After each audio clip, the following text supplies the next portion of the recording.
Good evening. Welcome to the Mississippi State University choral presentation of Alzheimer Stories. This presentation this evening will be presented by the Mississippi State Singers, and we are so excited to be here with you today. My name is Kathy Van Cleve, and I'm the director of the Division of Outreach, and I'm stuck. Here we go.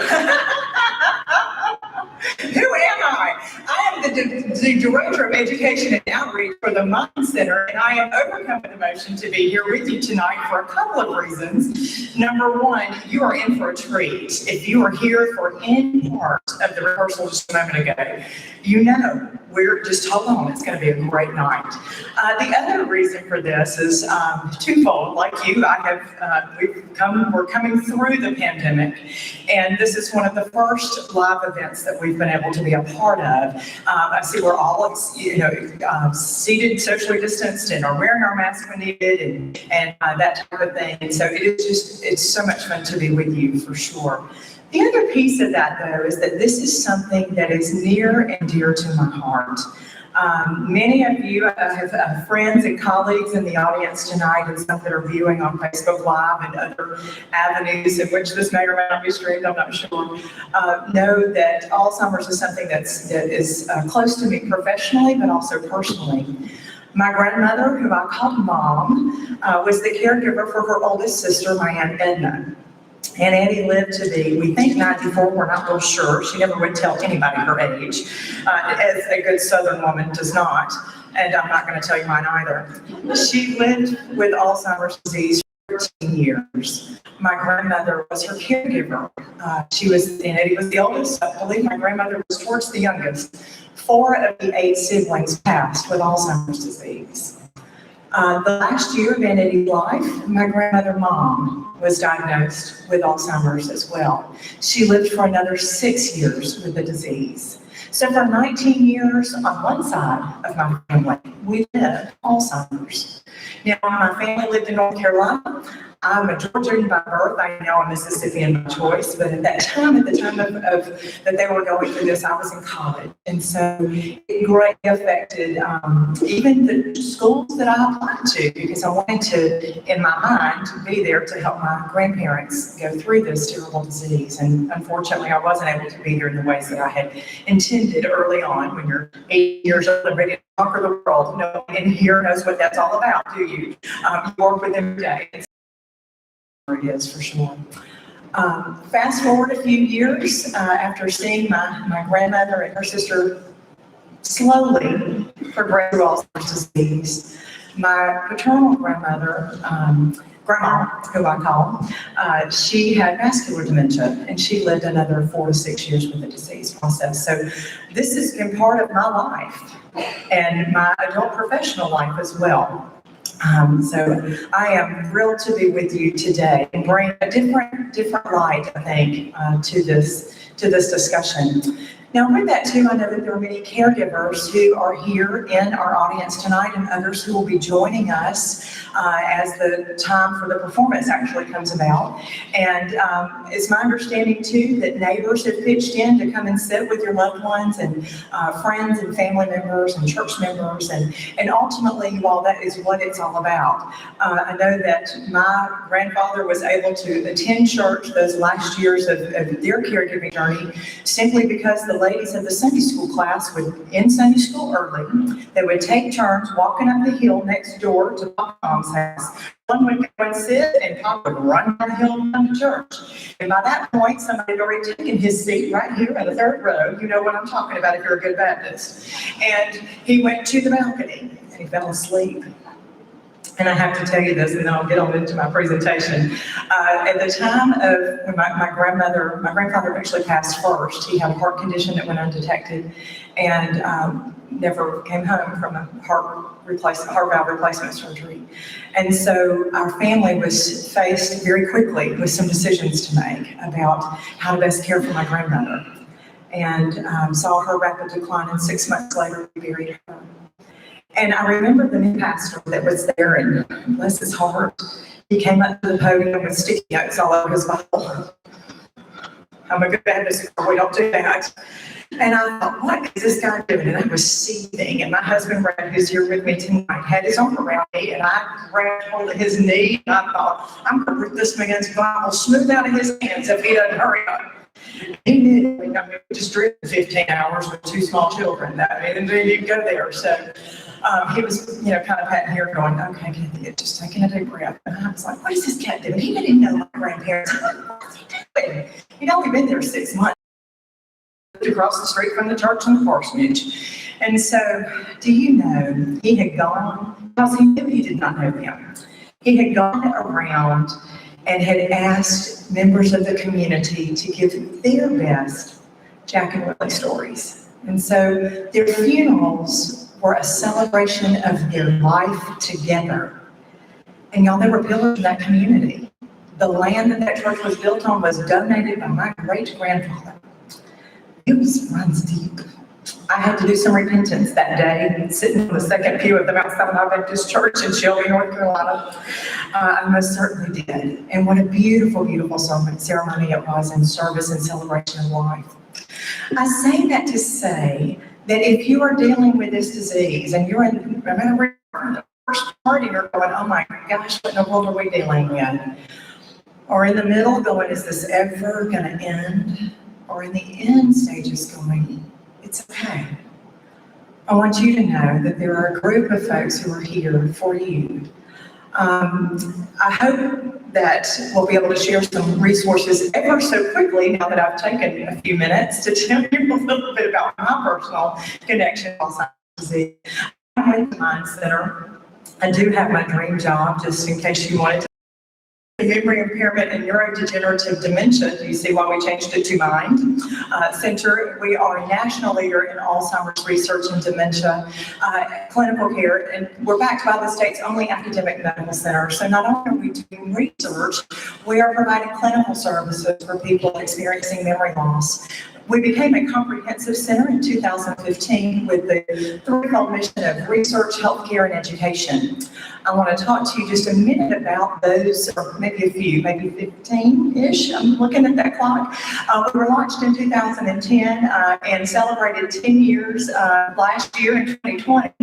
As you can see, like everybody else, we did it through Zoom. So pardon me while I keep our graphic up that we didn't get to use last year. So this is Dr. Tom Mosley here in the photograph that you see, and Ambassador John Palmer, who was an instrumental part of the development of the Mind Center and still very much in strong support today.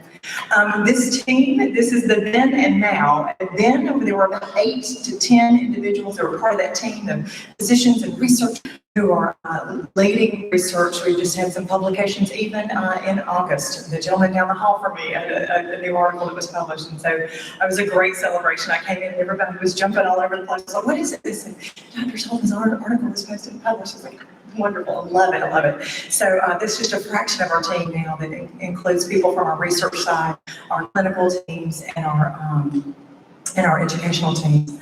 And so our research operations were housed in the old nursing dorms. If you're familiar with the UMMC campus, we still have our operations there, and our longitudinal study is still run from that center. And then in 2018, we were able to move into the Translational Research Center. We occupied the entire first floor and have both clinic space there for our ongoing research programs, as well as our administrative offices that are on the entire first floor there. So it's an exciting place to be for sure. Part of what we do, and we were given the Gertrude C. Ford Mind Research Center.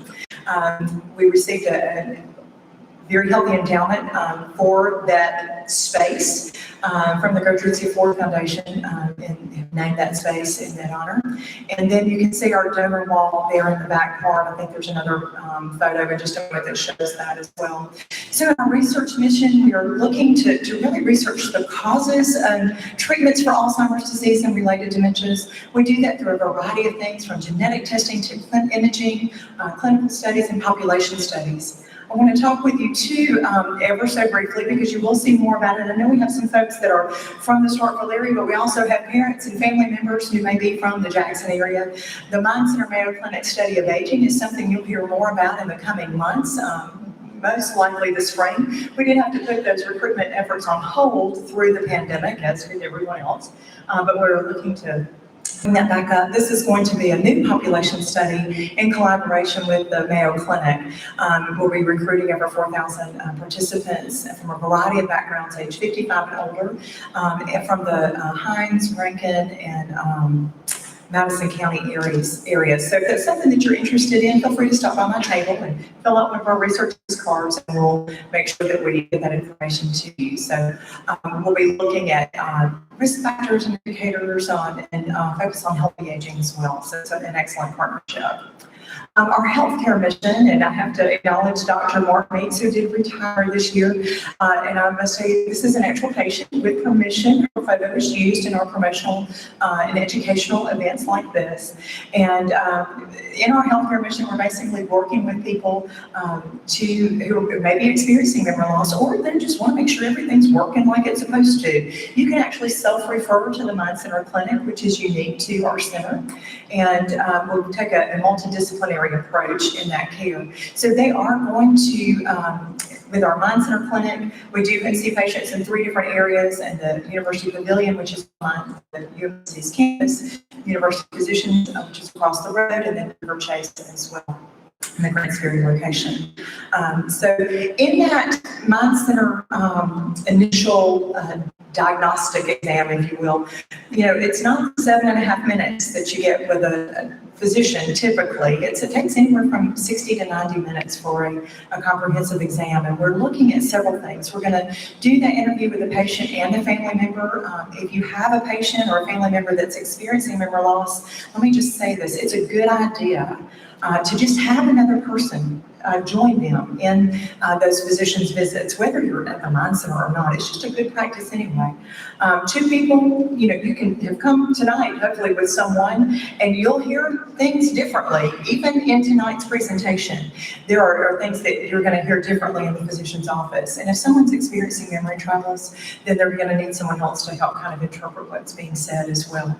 So we're looking at helping that individual that's experiencing memory loss, but as well as finding out what the caregiver needs as well. We may issue some different lab work and brain imaging just to look and see what's physically happening in the brain to see if there's something else that can be causing that memory loss. They're also going to ask you for an extensive history before you ever come to the Mind Center, and that's just to make sure that we know kind of what's been going on before, what treatments have been tried, and what needs to be done at this point. So I think I've already handled the information on that particular slide. So with this too, not only do we provide the research and clinical care, we also provide caregiver support services for this part of our team, as well as a very well-trained RN care coordinator that basically walk with caregivers through those difficult moments. There are times when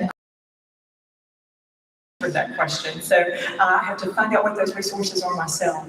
We also have caregiver support groups, and one of the beautiful things that the pandemic did allow us to do is to offer those support groups virtually. So hello to my support group folks out there. I think at the beginning of this, we were all like, what's Zoom and what's a download? And now we're pretty proficient in it, I think, for the most part. We do look forward to meeting in person again soon. I know that the support group that meets here in Starkville is led by Cindy Walker, and Cindy is here with us tonight. Cindy's raising her hand here. She runs a support group as well that's held the second Tuesday of the month. Is that correct? First Tuesday of the month, pardon me. And it's held at the Church of Christ in Starkville. Now, the December meeting, however, is going to be a Christmas lunch dinner party, so it will not meet at the church. So you need to contact Cindy for information if you're planning to attend that meeting. So, and I do have her information in the table. So our Telemind program, speaking of teleconferencing and Telemind, basically it was something that we launched in 2014, and this had opened the door for telehealth services. I'm very thankful for that opportunity because, of course, through the pandemic, almost all of us have participated in a physician assessment with a physician through telehealth. And you can see in the next slide a little bit about what that looks like. We have a clinician or Mind Center staff member or physician on one side who is working at the remote site, being teleconferenced in at the remote site with a trained nurse or assistant there at the other side that's with the patient and the family. And so the card the technology that makes that work looks a little something like this. So there's a Bluetooth stethoscope and some other things. There's some retinal imaging that you can see there on that screen, and different things that we're going to do to look and just see kind of what's going on with that patient, not only in a clinical setting, but to see kind of what's happening there. Our education and outreach, that's my part. That's the part I get to do. And so one of the things that we do is community education groups, just like we're doing tonight. And very thankful and talked with me about this. I said, absolutely, yes, I am. But it was like, didn't think about any of the other things. It's like, yes, we want to do those. And so with our education partners, there's some things that we have developed to be able to provide education and training, both in-person events as well as virtually. So our Mind Matters program is a series that we do every other month. Right now we're doing it virtually. So our next Mind Matters, y'all go ahead and mark your calendars for December 7th at 12 noon. We having Michelle Daniel, who is from the Methodist Senior Services, one of our community partners who's very strong to have long-term care services across the state. She's going to be talking with us about how to really enhance meeting and having that enhanced meaning and involvement at home and bringing meaning to the person who's caring for a loved one at home. And so I have a brochure about that at my table. I'm doing this because it's located in the lobby just behind the choir here. So we have a variety of topics that are offered there every other month. We do the again until we know what the pandemic's going to do through flu season. We're going to continue to do that virtually. We have an annual Alzheimer's conference as well, and I think this is where I first met Dr. Lee, was in this area. Our next conference is scheduled, hopefully in person, October 26th to the 28th in 2022. It will be the 22nd annual conference of Alzheimer's disease. It's a 2.5-day event, brings in professionals from all over the state, and we host continuing education offerings, but it's also something that's available for caregivers as well. Our Art and Mind program is something that we've been able to continue through the pandemic through Zoom. This program is not paid for by Zoom. It's not an advertisement for Zoom, let me make that clear. But it has given us a wonderful opportunity to partner with the Mississippi Museum of Art and to basically send out kits with the different projects over the course of each month that this is happening. And we do, there's a kit that you can do with your loved one who has a cognitive impairment that the loved one and the caregiver can do simultaneously. And then through Zoom, we talk about that piece. We talk about the processing, and there's a certified art therapist, Susan Anand, that's working with that group, and Jennifer Knight from our clinical team that are part of that process. It's really a beautiful exchange of ideas as well. So there is a registration that's involved, although it is free. We do need to get the materials out to you. And then our state planning process. You may look at this and go, well, you know what? There's a lot that's going on in this area. I want to get involved. How can I do that? The state plan for Alzheimer's was developed with over 50 contributors from all walks of life, different professionals as well as family members who are dealing with the disease as well. So if this is something you have an interest in and want to know more about that, feel free to give me a call or come see me at the table. Now, this Navigating Alzheimer's Resource Guide is a wonderful tool. I do have some of these with me. If you are dealing with this on a personal level and don't have a copy of this book, let me encourage you to stop by and pick one up. If I run out, I'll get your name and information and we'll send one to you. This is kind of the end-all be-all of information and resources about the disease process, as well as tangible resources across the state of Mississippi. And then we utilize the topics from this guide to develop what's called Caregiver University. Caregiver University was my pandemic project, if you will. It's something that we've had on the table for several years, and the pandemic just gave me the opportunity to kind of flesh that out. So our team put together a program that's designed specifically for caregivers to walk through 17 different topics related to care. Right now through Zoom, we are retooling this format through 2022, but our February offering will be virtually through Zoom, where we meet with caregivers in a support group type format.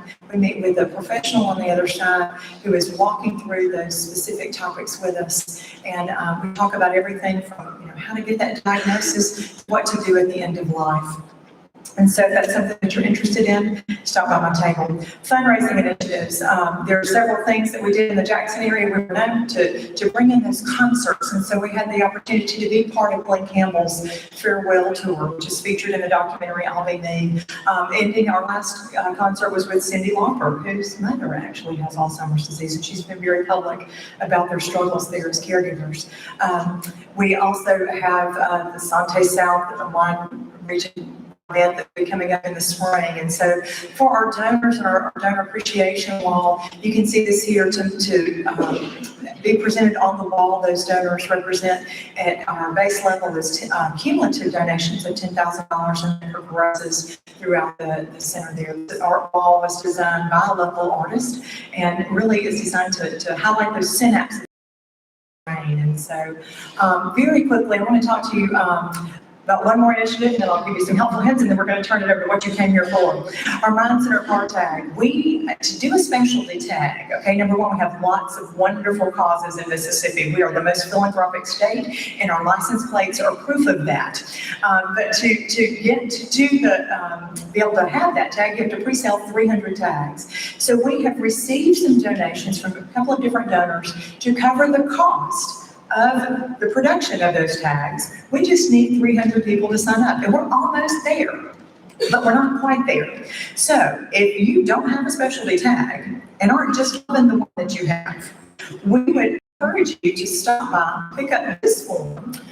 You can also look on our website and look at my card tag at umc.edu/Mind Center, and then you can surf through there and find the card tag information. You can nominate yourself as a person, an Alzheimer's supporter. You don't have to be a caregiver. You don't have to be a a person living with dementia, or you can be. We just need just a few more to get that thing into production. So come see me out there. You'll notice that I have a table in the back. I'd love to come if you come see me afterwards. So we had lots of stuff. And she said, we've got 20 minutes to talk about what you do. I was like, oh my gosh, how am I going to do that in 20 minutes? So very quickly, here's what we think we know. And this is what you want to know, right? How am I going to keep from getting this disease? And what do I do to stay healthy? Don't smoke. Okay? If you're still smoking, quit. All right? There's cessation programs that will help you with this. They really will. No matter your age, we're going to get you some help with that. Protect your head. Now, for those of you in the balcony, that means you do need to wear a bicycle helmet when you ride your bike across campus. Yep, okay. There, I've got one up there. I've got one solo. I do it because your mom told you to, and there's a reason for that. Now, for those of us down here, that means we don't want to fall.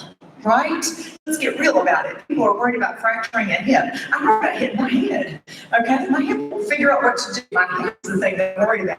You want to protect your head. You also want to protect your blood vessels. Okay? So those of you up there need to be paying attention to what you're eating and consuming. And those of us down here, we need to be doing the same. We know that heart health and brain health are connected. That's one of the things that we're beginning to see just strong evidence for. So know your numbers. Know what your blood pressure is doing. Okay? And just because you didn't check it that day didn't mean it isn't high, okay, or low for whatever that reason may be. You want to maintain a healthy weight. You want to know your blood sugar, and by all means, do not take sleep aids. Oh, she went there. Benadryl, Tylenol PM, Advil PM, the active ingredient in those things, y'all, causes memory loss and puts you at greater risk for falls. So two things that we just don't want to do. Now, what can you do? You need to eat a diet rich in good fats, and the Mediterranean diet is good for that. Fruits, vegetables, you must stay active. There might be a possible role for supplements, but let me say this, before you take any kind of supplement, discuss it with your healthcare provider first. And I'm not talking about your neighbor who has joined whatever club it is that's got this great new supplement thing. I'm talking about your healthcare provider who knows whether or not that supplement is going to counteract your cardiac meds, okay? I don't want to see you in my ER, all right? So, or anyone else's ER for that matter. Get sleep. Sleep. Y'all, those all-nighters you pull. Yeah, no, you want to get sleep. That's actually your body's way of kind of cleaning up everything within your body. Treat hearing loss. Treat depression. And if there's anything that we are dealing with now, it is so good to see you because we are connected and with one another. Even if it's just in a way with a fist bump and a high five, right? You want to treat hearing loss, you want to treat depression, you want to stay socially active, and you want to stay intellectually active. The things you're doing right now, doing something new, learning new information, and the power of music. These are things that will help protect your brain, okay? And then lastly, we are here to find a cure for Alzheimer's today and a cure for tomorrow. If I can help you in any way, please come see me at the table afterwards. I'll be glad to talk with you. We'll entertain those questions out at the table after our event because I know you're not here to see me and all the stuff that I brought here with me. And I've just only scratched the top of the surface. Believe me, there's so much more that's going on here, and we have a newsletter to tell you all about it. So feel free to do that. And then our hosts here have been so gracious to include a donation envelope in your program. If this is something that you feel that you want to donate to, we encourage you to feel free to do that. We thank you for that opportunity. That's not what this started out to be, when we make that crystal clear, but we do thank you for that opportunity. And there's an envelope located in your program. There's also envelopes at my table as well. So again, my name is Kathy Van Cleave. I had the opportunity to hear a presentation of Alzheimer's stories several years ago. One of the great opportunities that I had was that Robert Cohen, who wrote the music for this program, was seated on the row in front of me. And so when I would catch myself being caught up in the music, I would stop and I would watch him. And he was caught up in the music. And it was just breathtaking. It was so much fun and so beautiful and riveting. And if you haven't grabbed your tissue, I'm going to go ahead and encourage you to do that now, because you may or may not need it if you've experienced this the way that I did. Let me thank you for your time and attention, and let me introduce you now to the MSU State Singers.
face and recognition falters. When I see love broken and my son speaks to us as never speaks as I may and feel. Oh God of life, as may we peace and love, gracious courage, I will praise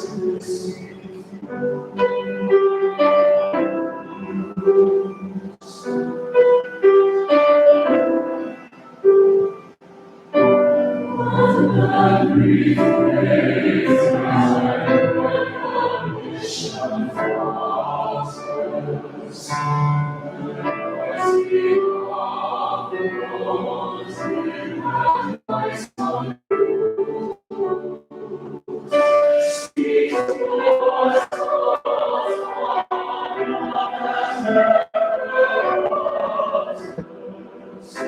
speak to us like rain and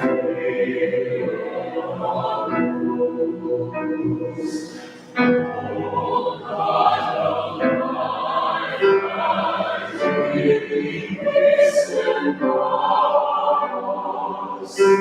With gracious courage, I will sing.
I am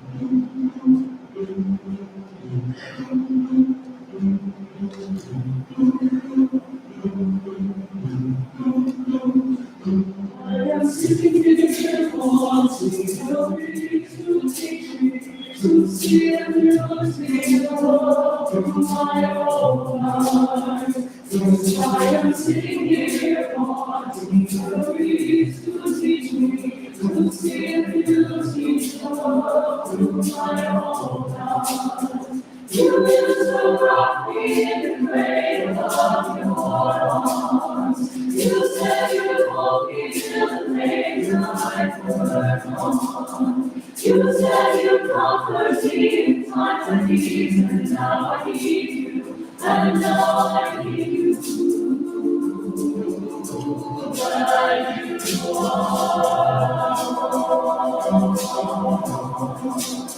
so I am sitting here wanting memories to teach me to see the beauty in the world through my own eyes. Since you taught me and since all the beauty, all I know I saw clearly to your eyes. You know outside is such a golden place. Here I have unique and the soul. And when I try to hear your voice above the storm, then I remember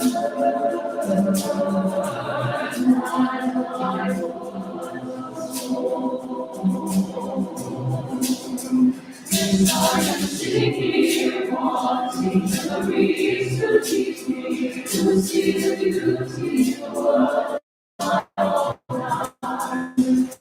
I am sitting here wanting memories to teach me to see the beauty in the world through my own eyes. I think on the things I wonderful and I was young. I think on the things I think that made me dance, made me sing. I think on the things that made me grow into a peaceful time. Think on these things, for they are. And I am sitting here wanting memories to teach me to see the beauty in the world through my own eyes. I thought that you were gone, but now I know you're with me. You are the voice that whispers all I need to hear. I long to thank you as time will take me on.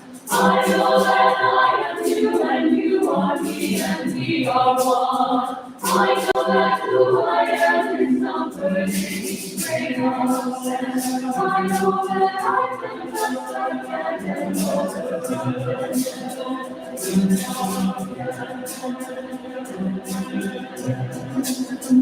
I am sitting here wanting memories to teach me to see the beauty in the world through my own eyes. Yes, I am sitting here wanting memories to teach me to see the beauty in the world through my own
Here are the numbers. 1901, 1906,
He has taken it apart to find everything that he could do in this fear. But now he sits staring like he's never seen it before. But now he sits staring. This is my story. This is my story.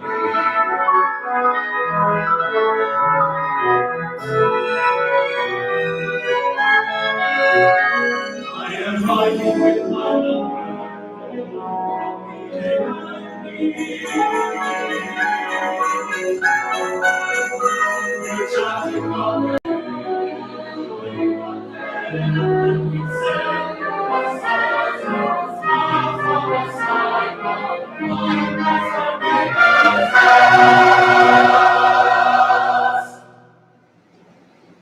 She had left out. I thought we would die.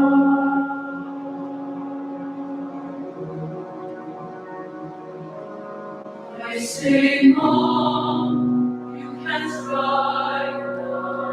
I try it, you can't get You're not putting me in one of those holes. This is my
was in the Navy, only some hell. Yes, Dad. Yes, Dad. When the order was given, one at midnight, standing on your feet, late, or short, and I takes down like a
those you love in the dark and light.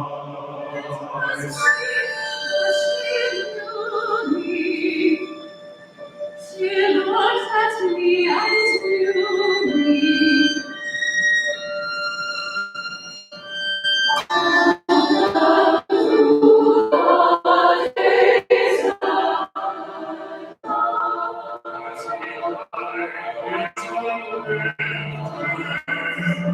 And his fingers not like that.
You came in, you received a candle, and we're going to do one last song as part of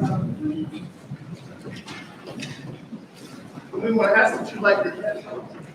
And remember, and know, stand up.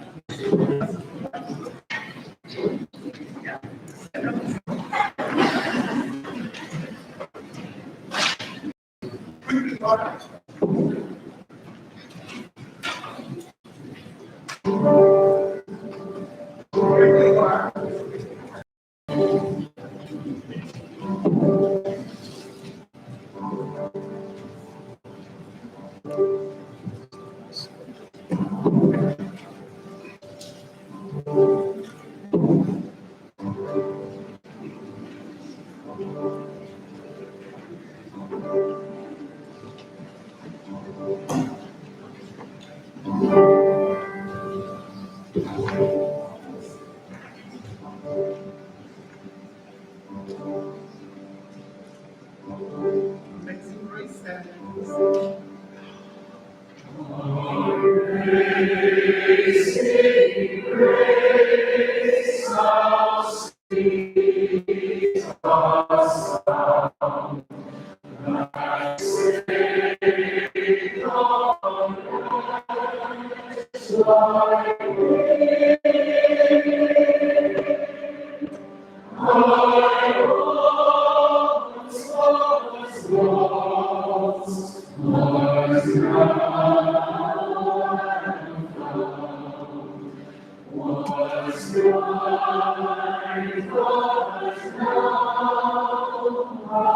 Amazing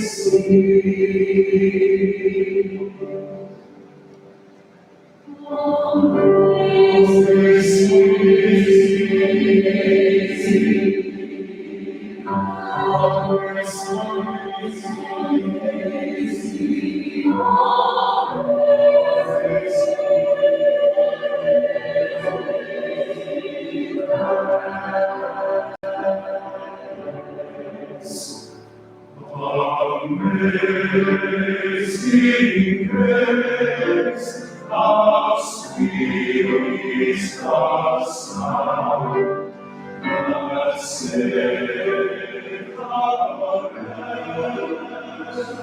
wretch like me.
I once was lost, was